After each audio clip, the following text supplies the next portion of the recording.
42. So almost 8 na. So buksan po natin ang ating mga Biblia in John chapter 8, verses 1 to 11.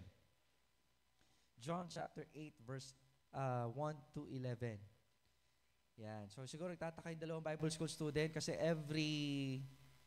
or from time to time, binibigyan ko sila ng Bible reading for them to exercise how to observe, and it's a different kind of exercise ang ginagawa ko sa kanila. Iba yan sa devotion. So, syempre, tinetrain po sila, and some of our soon-to-be preachers po natin. So, yan po ibabasahin po natin today. Okay? So sundan nyo na lamang po ng inyong paningin. Babasahin ko po sa wikang Tagalog. Okay? At ganito po ang ating matutunghayan. Si Jesus ay pumunta sa bundok ng mga Olibo. Nang mag-umaga na, siya ay muling pumunta sa templo. Ang lahat ng mga tao ay lumapit sa kanya at siya ay nagturo sa kanila habang nakaupo. Dinala sa kanya ng mga eskriba at mga pariseyo ang isang babae na nahuling nangangalunya. Nang inilagay siya sa kalagitnaan, sinabi nila sa kanya, "Guro, ang babaeng ito ay nahuling sa paggawa mismo ng pangangalunya. Inuutos sa amin ni Moises sa kautusan na batuhin ang katulad nito. Anong masasabi mo?" Ngunit sinabi nila ito upang subukin siya at upang magkaroon sila ng maipaparatang sa kanya. Subalit, yumukod si Jesus at sa pamamagitan ng daliri ay sumulat lupa na parang hindi sila naririnig. At sa pagpatuloy ng kanya sa patuloy nilang pagtatanong sa kanya ay tumindig siya at sinabi sa kanila, "Ang sino man sa inyo na walang kasalanan, siya ang maunang bumato sa kanya." Siya ay muling yumukod at sumulat sa lupa. Pagkarinig nito, inusig sila ng kanilang budhi, kaya isa-isa silang lumabas, simula sa mga matatanda hanggang sa kahuli-hulihan. At tanging si Jesus at ang naiwan at ang babaeng nakatayo sa kalagitnaan. Nang tumayo si Jesus at wala siyang nakita maliban sa babae, sinabi ni Jesus sa kanya, "Ginang, nasaan ang mga nagsasakdal sa iyo? Wala ba kahit isa ang humatol sa iyo?" Sinabi niya, "Wala ni isa, Ginoo." Sinabi ni Jesus sa kanya, "Kahit ako man ay hindi humahatol sa iyo. Humayo ka at huwag nang magkasalang muli." Purihin ang Panginoon sa pagkabasa ng kanyang salita, tayo po'y manalangin. Panginoon, kami po'y nagpapasalamat sapagkat sa pagkakataong ito kami may kalayaan na makapag-aral na banal na salita. Salamat, Panginoon Diyos, sa araw na ito sapagkat kami nagdiriwang ng araw ng kalayaan dito sa Pilipinas. Panginoon, nauunawaan po namin o dapat po namin unawain sapagkat kami ay dating nakatanikala sa kasalanan at ngayon binigay niyo po ng kalayaan sa pamamagitan ng buhay ni Kristo na namatay sa krus ng Kalbaryo na nagbigay ng daan sa kalayaan na meron po kami ngayon. Gamitin po nawa namin ang kalayaang ito upang magbigay lamang ng kapurihan sa iyo. Tulungan niyo po kami na anumang nagiging sagabal upang hindi po namin marinig ng tama at hindi po namin maasubuhay ng tama ang aming po mapapakinggan, ay patuloy na kayo maglinis ng aming mga puso at mga isipan po namin. Salamat po ng marami, Ama. Binabalik namin sa iyo ang papuri, ang pasasalamat sa pangalan ni Jesus. Amen at amen. Maaari na po tayo maupo. Okay, this will be madali lang to. Okay, so sandaling-sandali lang to. Now, in John chapter 8, verse 1 to 11, it's a story of a very common story. Madalas natin itong marinig. And the praise, yung sinong walang kasalanan, siya yung unang bumato, that's a very common statement. So, meaning to say, walang karapatan ng sino man na humatol. So, kung may hatol man, yung malinis. But, what is the text? Okay? Ano yung gustong sabihin po ng talata sa atin ngayong gabing ito? By the way, the title of the message for today is The Freedom to Follow Christian Living. The freedom to follow Christian living. Now, nung binigay ko po ito kay Dennis at kay M, hindi ko naalala kaagad na, o nga pala, araw ng kalayaan ngayon. But, I do believe everything, nagkakalakip-lakip po yan ayon sa kalooban ng Panginoon. And maybe the Lord wants us, okay, this evening, na palayain tayo somehow sa isang kaisipan na, alam mo yun, kinakailangan po nating maisuko. Okay? So, 3 bagay ang nais ko pong iwan sa inyo, mga kapatid. Kasi sa mga talatang ito, makikita po natin ang 2 paksyon. Okay? The 2 groups, ika nga, the group of the Pharisees, okay, tama ba? Yung mga Pariseo at yung mga tinatawag po nating scriba or the teachers of the law. Okay, they are expert, ika nga, in somehow deciphering biblical texts, especially during that time. Okay? So both of them, the Lord Jesus Christ and these 2 groups, isa lang ang desire nila. Anong desire po nila? To please God. Amen? So they wanted to please God in their own way, pero dapat natin makita, sino nga ba talaga yung nagiging kalugod-lugod sa kanila by following the traditions that they have. And somehow, the Lord Jesus Christ, He is not following a tradition. He is following a relationship. Tandaan niyo to ha. Hindi tradisyon ang isinasabuhay ng Panginoon. Sapagkat Christ wants us to give what? An example to follow. Naintindihan po niyo? Now, ulit-ulitin ko po ito sa inyo mga kapatid. Even though tayo po'y Baptist, we are a religion, ang pinapractice po natin should be a relationship, okay, to our God. Amen. And if you don't have that, what you have is religion, not relationship. Kaya nga una pa lang, dapat na nating kilalanin, dapat nating maunawaan, ang inaayos po natin dito, hindi yung practice lang, kundi ito'y bunga lamang ng relationship natin sa Panginoon. Kung bakit kayo nagiging actively nag-a-attend ng prayer meeting, hindi dahil lang magaling kayo, kundi, alam mo yun, naiintindihan natin yung relationship natin kay God. Amen? Kumbaga, natutuwa ang Diyos every time that we participate, everything that we do in the church or in the ministry. Amen? Dahil kung hindi, mapapagod at mapapagod po tayo bilang tao. Amen? And God has given us His Spirit, which, alam mo yan, translate as the empowerment na nagbibigay sa atin ng lakas, na nagbibigay sa atin ng drive, na nagbibigay sa atin ng ideya, hindi ikaw ang gumagawa, kundi ang Diyos na nasa sa iyo. It's not about you. Harapin natin ang katotohanan na anumang bagay sa ating sarili ay walang mabuti na kahit na ano. It's because of the grace, and only by the grace of God. Wala nang iba. Wala nang iba. So, we are asking God, humihingi tayo ng habag sa Panginoon, na habang tayo nandito sa lupa, magpatuloy po tayo, okay, na magpaturo sa Panginoon. Because I believe the Lord is teaching us every step of the way. The Spirit is convicting us. Yan ang trabaho ng Banal na Espiritu. Amen? Amen po ba? So, kinakailangan po natin makinig. Now, ulitin ko po, both 2 factions, ika nga, actually, hindi dapat magiging faction. Talagang makulit lang ang mga teachers of the law and the Pharisees and even the Sadducees during that time. Kasi nga, na-overpower po sila. Kumbaga, yung popularity ni Jesus Christ, natatakpan sila. Okay? Nararamdaman nila ang pagiging spiritual nila sa mga bagay na ginagawa nila. Samantalang si Jesus, ang gusto niya mangyari, maging maayos ang pamumuhay nila because they should have a connection to the Father. Kaya ang ginagawa ng Panginoon, from time to time, anong ginagawa niya? Nagpe-pray po siya, nangangaral po siya, He's doing miracle to prove to the people that Jesus Christ is the only way. Amen? Wala nang iba eh. Di ba? Kumbaga, He is the manifestation of who God is. Kasi sa kanila, ang Diyos parang idea lang. So, mahalaga yung ginagawa mo para sa Diyos. Kumbaga, hiwalay ka sa Diyos. Diyos yan. Kumbaga, parang ganito eh. Kristiyano ka lang pag Wednesday and Sunday. Pag the rest of the day, okay lang na gawin mo yung gusto mo. Hindi ganun ang pagiging Kristiyano. Because Christian living is an everyday what? Lifestyle. It's an everyday lifestyle. Hindi tinatanong dito kung anong araw na, di magbibihis Kristiyano. Hindi ganun ang Christianity. Hindi tanong dito kung makikita ka ba ni pastor.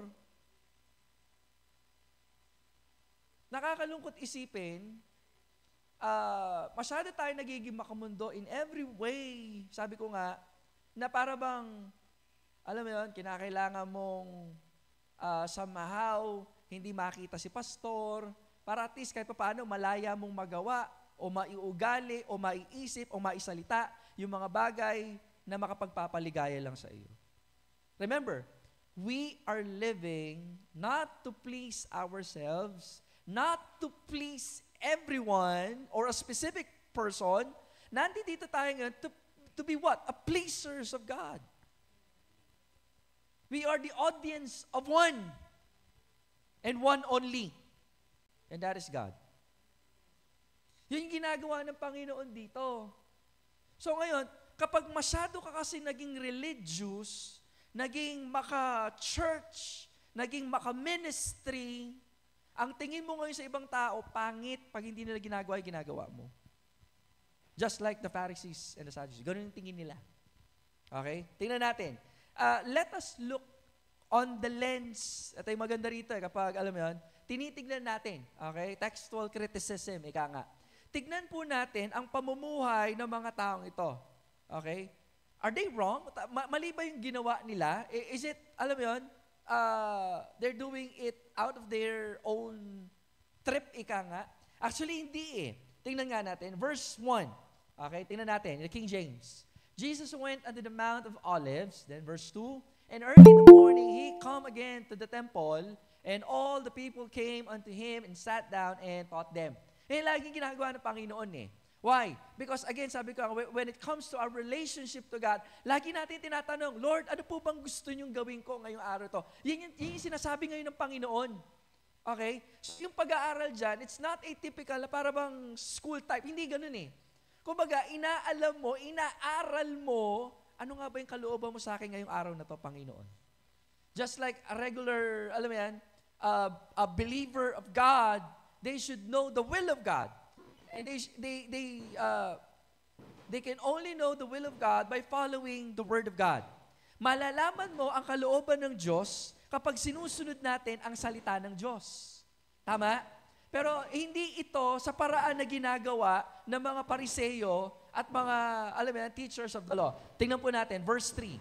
And the scribes and Pharisees brought unto him a woman taken in adultery, and when they had set her in the midst, ano ginawa nila? They say unto him, Master, this woman was taken in adultery in the very act. So, the type of faith, okay, as a follower of God, ng mga taong ito, hindi para ayusin yung buhay nila. Kundi ginagawa nila, they are looking unto other people, lashing out theological ideas, para ba makita lamang na, oy, alam namin ang salita ng Diyos, kaya alam mo yun, hindi yung ganun ang Christianity. Kaya nga, tignan ninyo ang naging reaksyon ng Lord. Bakit? Hindi naman kasi pwedeng sabihin ng Panginoon na mali sila. Actually, tama sila eh. Alam mo yun? Hello, nakikinig kayo? Biblically speaking, tama sila. Pero meron silang hindi nakita na ang Diyos bumabasa ng puso. Alam nila kung ano nasa puso. On what purpose they're doing that, yun ang sabi ng Bible eh. Tingnan natin, verse 5. Now Moses in the law commanded us that such should be stoned, but what sayest thou? Ang galing eh. Kung maga parang, oh Lord ha, nahuli. In the very act, sa akto, sino walang baliw ang manghuhuli, an act of adultery. Doon pa lamang, may kasalanan eh. Okay? May kasalanan na doon. But then, sinakyan, okay, sige. And they said, tempting him. So, yun yung purpose. Okay? Even though, tama yung pamamaraan, but the idea, the motive, hindi tama. Kasi yun ang sabi dyan, no? That they might have to accuse him. Wow. Kasi ang salita ng Diyos, alam nyo, pwedeng gamitin yan para matwist ang pamumuhay o paniniwala. Alam nyo po ba yun? Yeah. Even the devil did that. Tama? Tama? O kapatid, pautangin mo ko. Kasi sabi ng Bible. Alam niyo ba, meron nun? Pero hindi ko sasabihin. Ha? Sinabi sa akin ng Spirit, oo, lalapit ako sa iyo. Oo, and luckily ha, di ba? Ikaw yung tinuro ng Spirit. Bihira yan. And ano ang sabi ng Bible? Blessed are they that lend to the poor, because they will be blessed more. Ha? Actually, mayroong verse na ganyan, pero hindi yan ang tinitingnan natin. Pero dito, tama naman sila. Okay? But the motive is wrong. Ano ginawa ni Jesus? Alam mo, nalungkot ang Lord dito. Okay? Ano ginawa na lang ng Lord? But Jesus stooped down and with his finger wrote on the ground. Maraming scholar, kumbaga tinatanong nila kasi alam natin, lahat ng ginagawa ng parang, ano kaya sinulat ng Lord? Misa ako nagtatanong din bakit ni-left out nila yung bagay na sinulat? Okay? Ang sinulat niya ba ay ibang language? Nag-scribble ba siya? But, syempre, hindi tayo hihigit sa mga bagay na nasusulat. Ginawa niya yan on what purpose? Wrote on the ground as though he heard them not. Ano yun? May kino-contemplate ang Panginoon na hindi niya alam? Actually, alam niya. Kumbaga, baliktad. Tinitignan niya kung mga taong ito, alam ba nila yung mga sinasabi nila? Okay?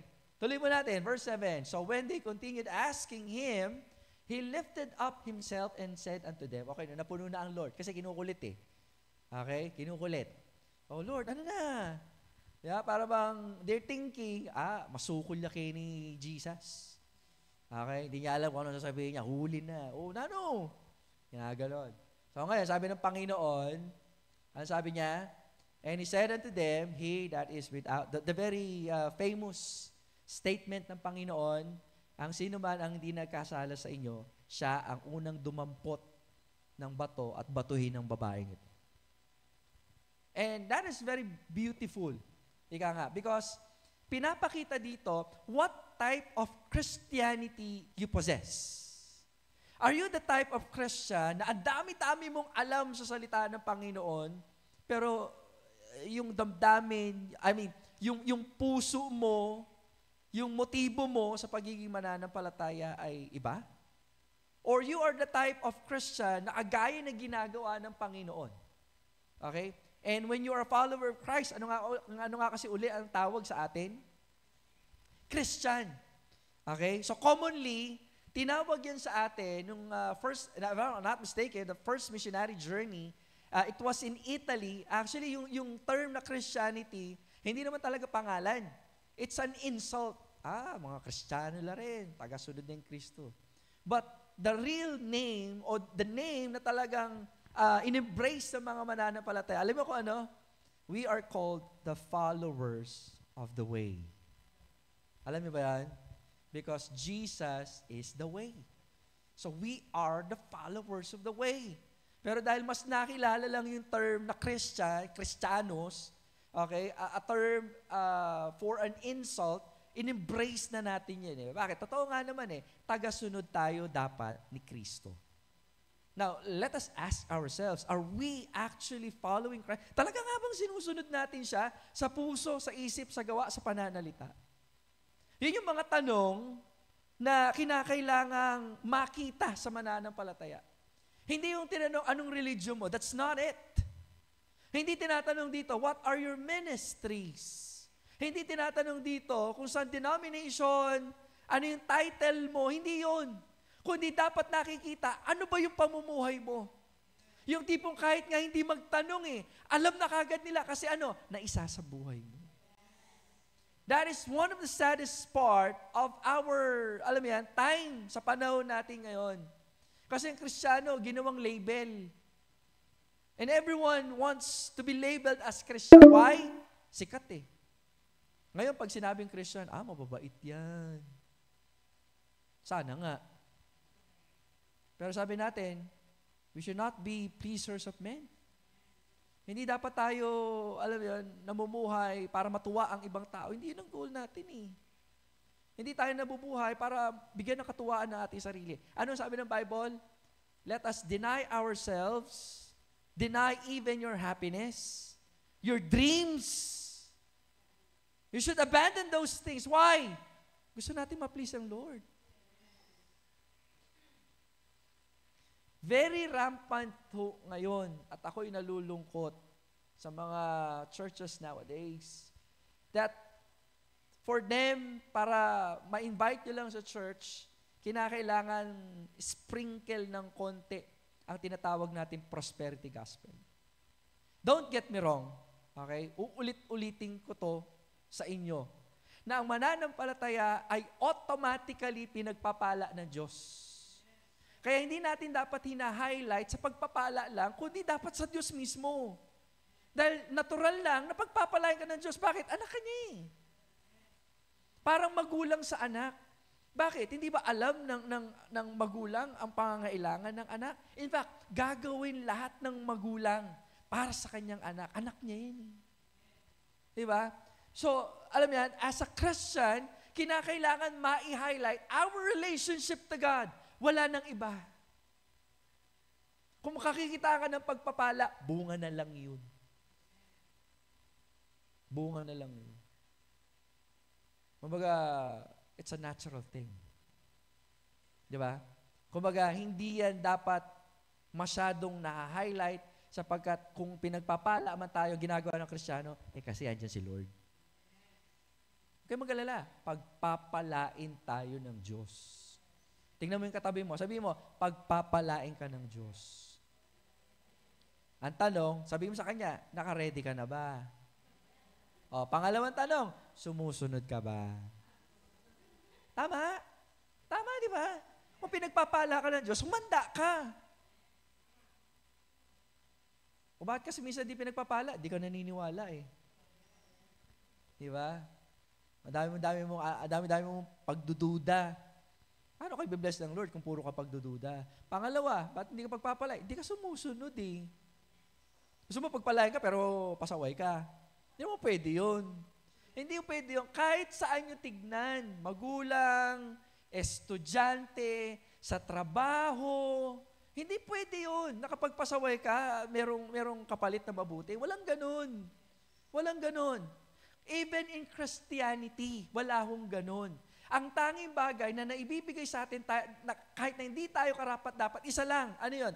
Kaligtasan. Ngayon, pagpapalang material, ay magtatrabaho ka, kapatid. Habang nagtatrabaho ka, nananampalataya ka sa Diyos na siyong gagabay sa iyo, na siyong magbibigay ng talino sa iyo along the way. Amen? So, balik tayo. So, it is important for us to understand our relationship to God should be the basic thing, the important thing, the priority sa buhay ng mananampalataya. Siya lang dapat yun. So kung meron mag-a-arise na ibang bagay, alam mo na dapat timbangin. Kristyano, nakikinig ka ba? Nakikinig ba kayo? Kahit ano pa yan.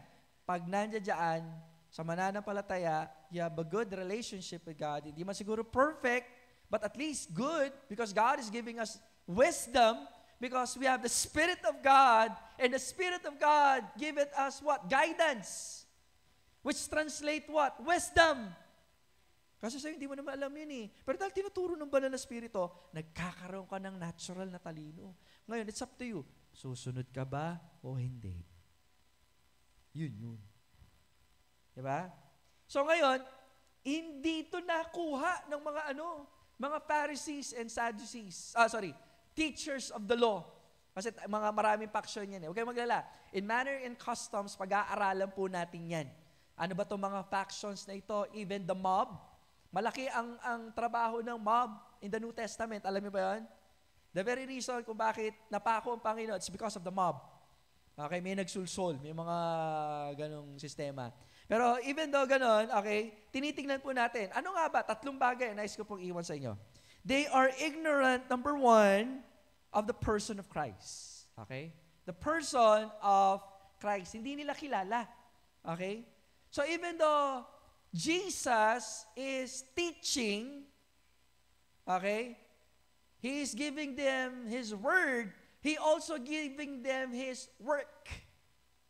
So nagtuturo siya at gumagawa siya ng miracle.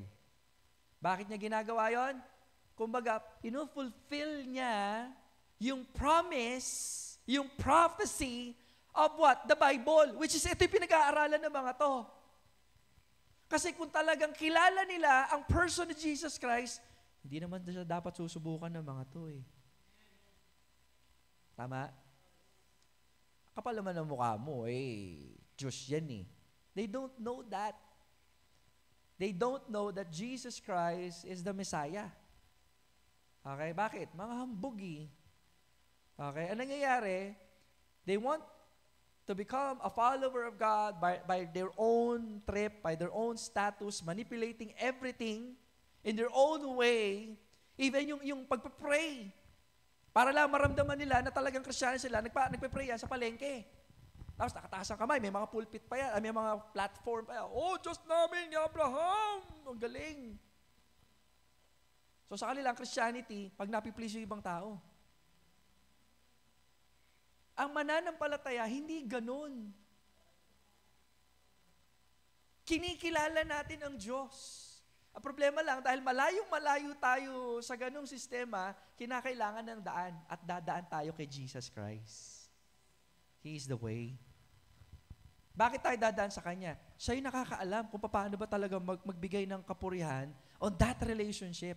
Mga kapatid, inuulit ko to sa inyo because I'm teaching you now the doctrine of the Trinity. Amen?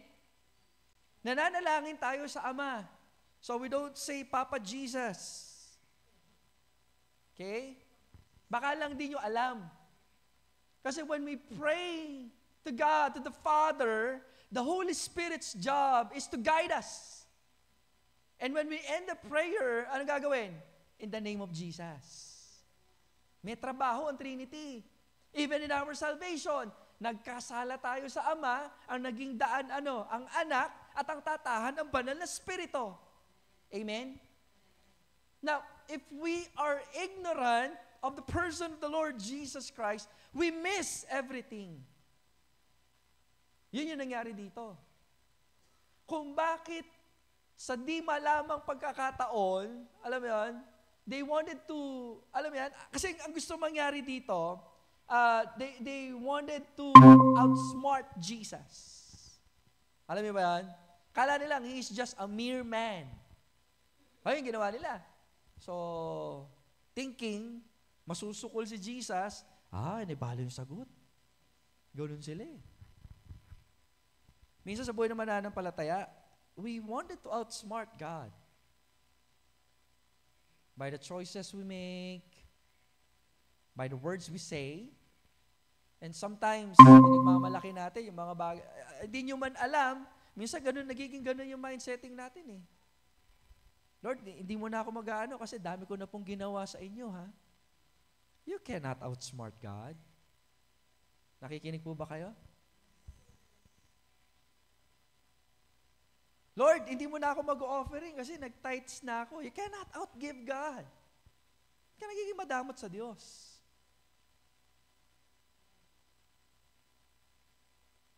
You cannot outrun God. Minsan sa mga plano natin, masyado natin pinangungunahan ng Diyos eh. Easy ka lang. Mga nagmamadali sa buhay, talaga nauuna yan. Nauuna talaga yan. Steady ka lang. Hindi ba masarap kapag, alam mo yun, bilang parte ng story, actually hindi tayo yung bida eh. Minsan kasi madalas isip natin, ikaw yung bida eh. Hindi, tanggalin mo sa isip mo yan. Hindi ikaw ang bida. Kumbaga, ginagamit ka lang ng Panginoon sa storyang ito para mas mapaganda. Kasi minsan kung hindi mo alam kung saan ang yung hindi mo alam yung identity mo, wala eh. Hindi ka nagiging magandang parte ng storya na ginagawa ng Panginoon. But if you live in accordance to God's will, to God's word, and by God's way, you will enjoy life. Alam niyo, kung bakit tayo, ang dami nating alalahanin sa mundo. Ito sabi ko nga, yung isipan kasi natin naging makamundo na. Yun ang nakakalungkot. So ngayong gabing ito, let us go back. Okay? Let us go back in the person of the Lord Jesus Christ. Ano nga ba yung mga example niya? Even though Christ lived not in a prestigious, actually, hindi siya mayaman eh. Yung earthly ministry niya, sino nagpo-provide? Mga babae. In Luke chapter 8, kung hindi ako nagkakamali, yung mga babae na nagpo-provide sa kanya, alam mo mga kapatid, kung hindi natin kinikilala itong sinusundan po natin, paano natin masasabi na tunay tayo mananampalataya? Nagigets niyo? Kasi sinasabi natin, we are Christians. We are follower of the way. We are the follower of Jesus. And yet, alam mo yun, hindi natin alam kung saan siya patungo. Hindi natin alam kung paano yung kanyang pamumuhay. Hindi natin alam ang response niya in every situation na minsan nadadanasan natin, pero hindi natin tinitignan yung buhay niya. Paano nyo nga sasabing Kristiyano ka? Because if we're doing that, parang ganito na rin ginagawa natin kagaya ng mga Pharisees. They are ignorant of the person of Jesus Christ. Remember, naging mananampalataya ka not because of your goodness, not because God owe you, wala namang utang sa iyo ang Diyos eh. Amen?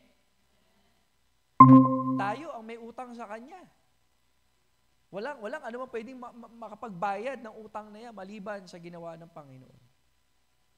Pangit mang sabihin, pero malaking utang na loob natin sa Diyos.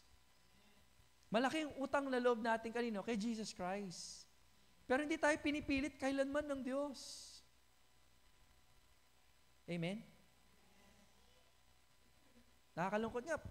Alam mo yun? Bakit kinakailangang pilitin? Sa isang mananampalataya. At makinig kayo ha? Sa isang mananampalataya, yung tunay, kahit hindi mo pilitin na mag-attend ng gawain, pero dahil nasa puso niyan, ang tunay na pagkakakilala sa Diyos, natural na magpupunta yan sa gawain ng Diyos. Natural.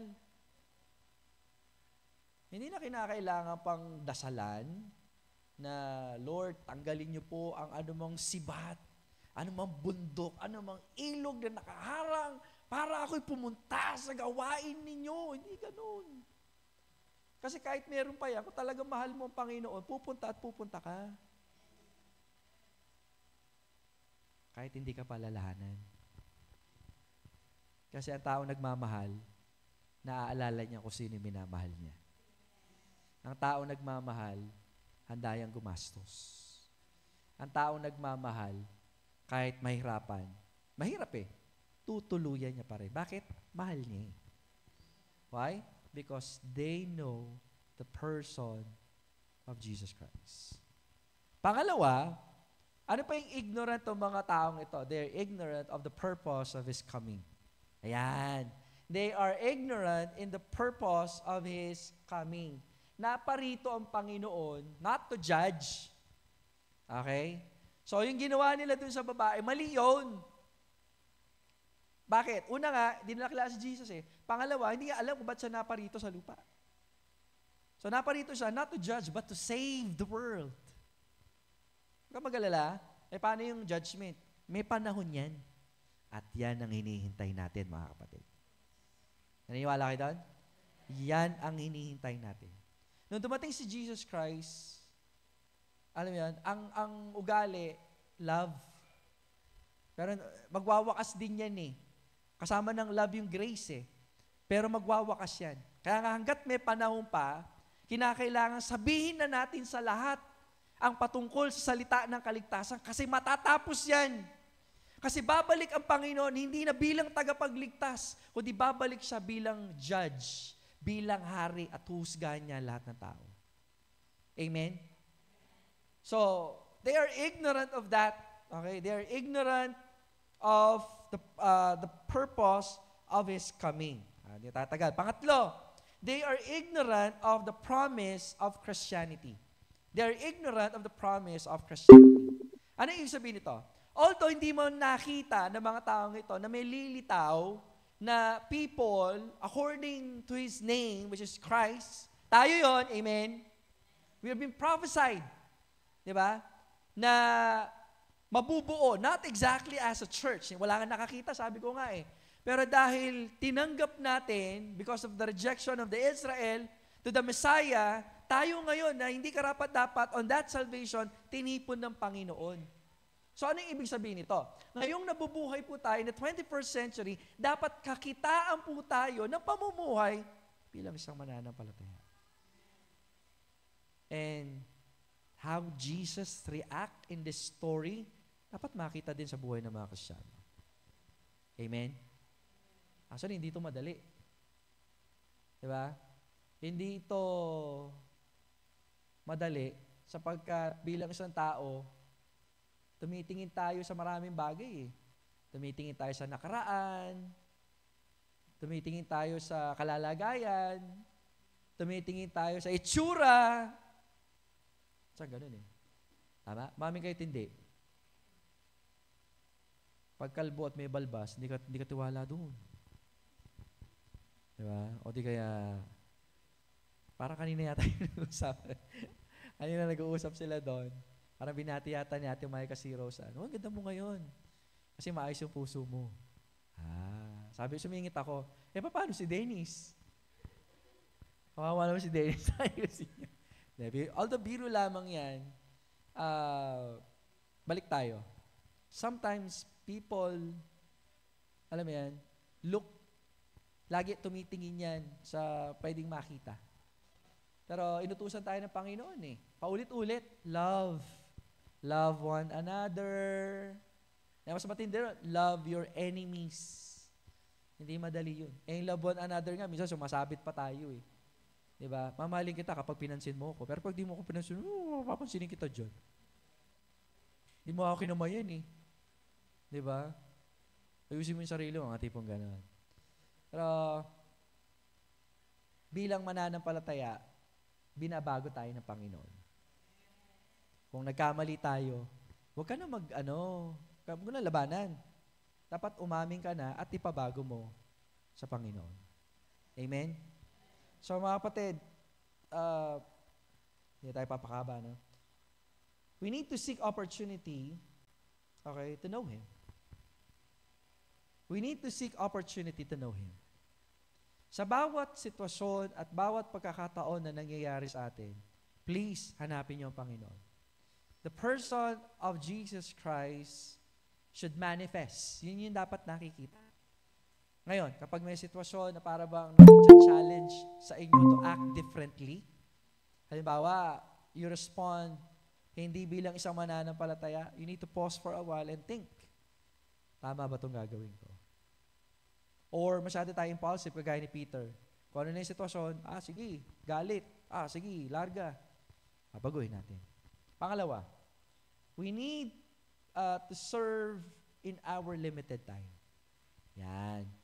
Konting panahon na lang. Alam ba kung konting panahon na lang meron tayo? Dapat natutuwa tayo dun eh. Di ba? Lalo na, dapat tayo matuwa kapag naglilingkod tayo ng may katapatan.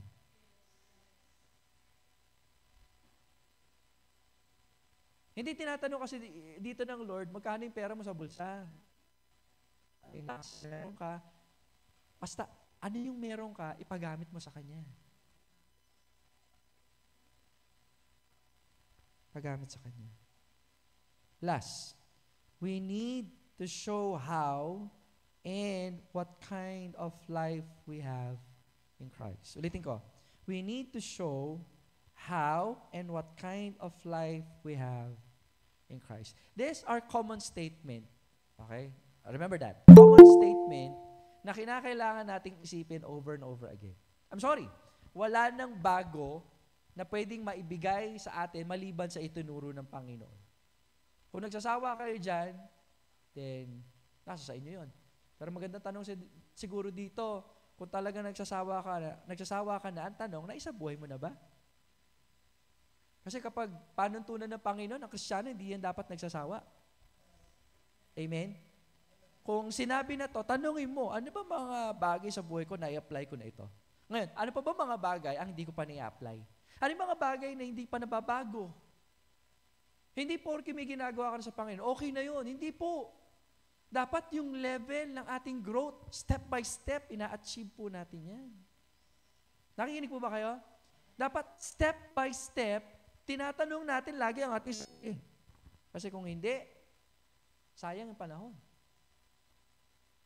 Hanggat meron pa tayong lakas, meron pa tayong talino, paggamit natin sa Panginoon. Alam nyo, madali lang ang mag-backslide. Madali lang yan. It's a one step. Pero pag-backslide kasi, hindi lang basta nangyari yan eh. Alam mo yan? Nag-decide ka na i-abandon ang certain activity in your life, then at one, wala na. So I pray, mga kapatid, as we go along in this life, tandaan po natin, pinalaya na tayo ng Panginoon para ang buhay na meron po tayo ay magbigay ng kapurihan, hindi sa ibang tao, hindi sa sarili mo, kundi sa Diyos po lamang. Ang kalayaan na ito ay hindi cheap, ika nga. Alam bang hindi cheap ang pagkakaligtas sa atin? Hindi yan cheap. Wala nga pwede magbayad yan eh. But because God is willing and able to save us, because of His grace, iniligtas tayo ng Panginoon. And we need to check our lives, our daily lives, kung talaga bang lumalakad tayo. Kasi kung itong mga tao ito, they're biblically, alam mo yun, knowledgeable about the Scripture. And yet, kahit na marami silang alam, hindi tama yung puso, hindi pa rin natuwa ang Diyos. It's about time for us to follow the footsteps of our Lord Jesus. Sinusunod niya ang kalooban ng Diyos, okay? At sinasabuhay yan. So bilang isang mananampalataya, dapat makita po sa atin. Tayo po lahat ay tumayo. Tayo po yung manalangin. Tayo po yung manalangin. Muli, Ama, kami po yung nagpapasalamat ngayong gabing ito. Panginoon, kami humingi sa inyo ng patuloy na paggabay na kung paano, Panginoon Diyos, kami palaging yung tinuturuan sa daan